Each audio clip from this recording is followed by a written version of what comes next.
pangalan nyo at anong organisasyon? Ako si Jerry mula sa Bayan National. Nandito kami para ngayon magprotesta kaugnay dun sa hindi pagsang-ayon o sinabatas ni Noynoy na dagdag pensyon na una-una na dapat ito na yung makakatulong sa mga benepisyo, lalo-lalo na yung mga senior citizen na nangangailangan ng tulong dahil sa kanilang dagdag suporta sa pagmimintana ng mga pangangailangan sa gamot. Pero ang sabi ni Aquino, mababankrupt daw ang SSS kung ibibigay yung 2,000. Pero kung naalala ko, mula pa 2011 hanggang 2015, 5 years, pinagdebatihan ito sa Kongreso.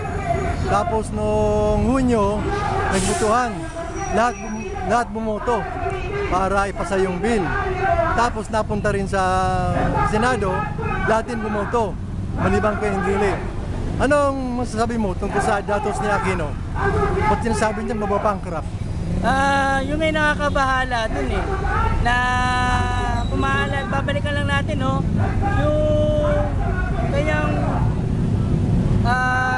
panukala na daas sahod para sa mga manggagawa ng empleyado at kasama siya roon, walang pag-aanilangan na ipinatupad niya to at dagdagan dahil interest nila yung mga ikinabang at iilan lang. Lalo sa kawali pa ng gobyerno at lalo na kapatiran at kabarilan.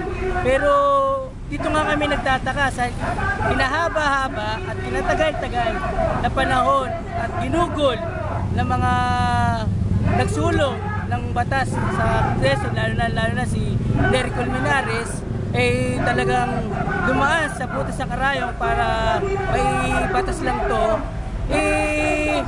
walang nangyari. Bagamat ang lagi sinasabi ni Noynoy, malulugi. Isang malaking kahangalan niya noon nasa 56 million taon ang katumbas ng 2,000 dagdag pension para sa 2 milyon na pensyon.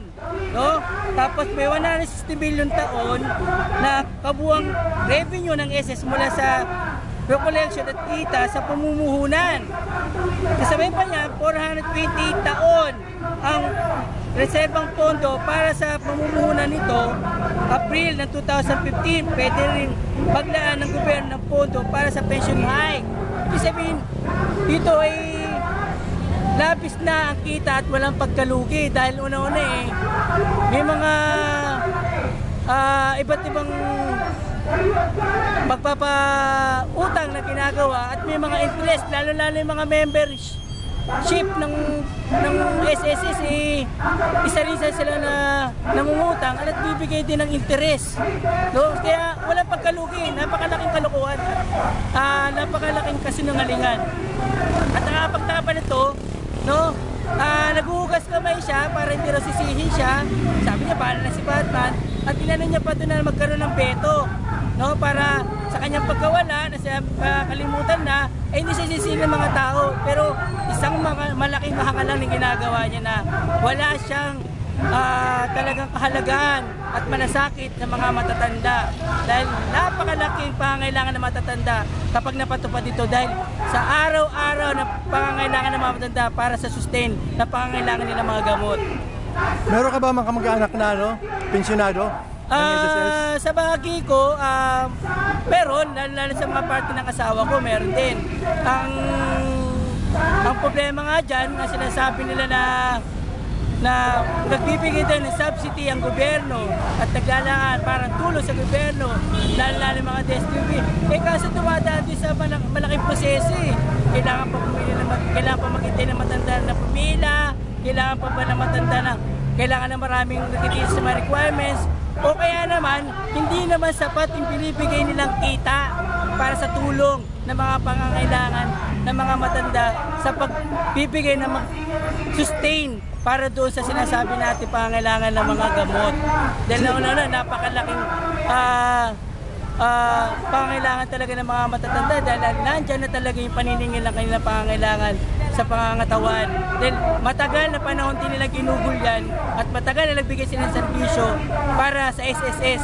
Ang inaalang naman nila, mabigyan lang naman sila ng konting ganansya. Kesa sa naman sa mga kawani ng gobyerno, lalo ng SSS, ay kumikita ng milyong-milyon na pinagmamalaki pa ni Noynoy na sinasabi ay dumaan sa proseso at maganda raw ang binibigay na serbisyo para sa mga SSS. Pero kung tutuusin, wala namang magandang serbisyo binibigay SSS kasi ang binibigay na peso sa mga matanda ay napakababa pa rin at hindi talaga sumasapat sa pangangailangan ng kanilang pang-araw-araw para sa subsidy ng kanilang gamot. Sino nga, Jerry, ang principal author ng pension hike bill? Ang principal office natin yan sa author natin sa pension na yan ay walang iba, si Nery Colmenares. At kami ay natutuwa mula sa bayan muna at sa ating na si Nery Colmenares dahil sila sa Kongreso ang nakapagpatupad nito at talagang interest ng mga mamayan at interest ng mas malawak na inapi ang kanyang tinutugunan at binibigyan ng aksyon para tugunan yung ganito. Dahil at sa pangadya nakakabahala dahil isinusulong na natin ng interest ng mamamayan, si Nery Colmenares, ang mga pangangailangan ng mamamayan. Ito pa yung nagbibigay ng hadlang itong mga iba pang kawani ng gobyerno, lalo si Noynoy at iba pang mga kanyang kapatiran at kapanalig sa gobyerno. Sige, Jerry, maraming salamat. Maraming salamat din po.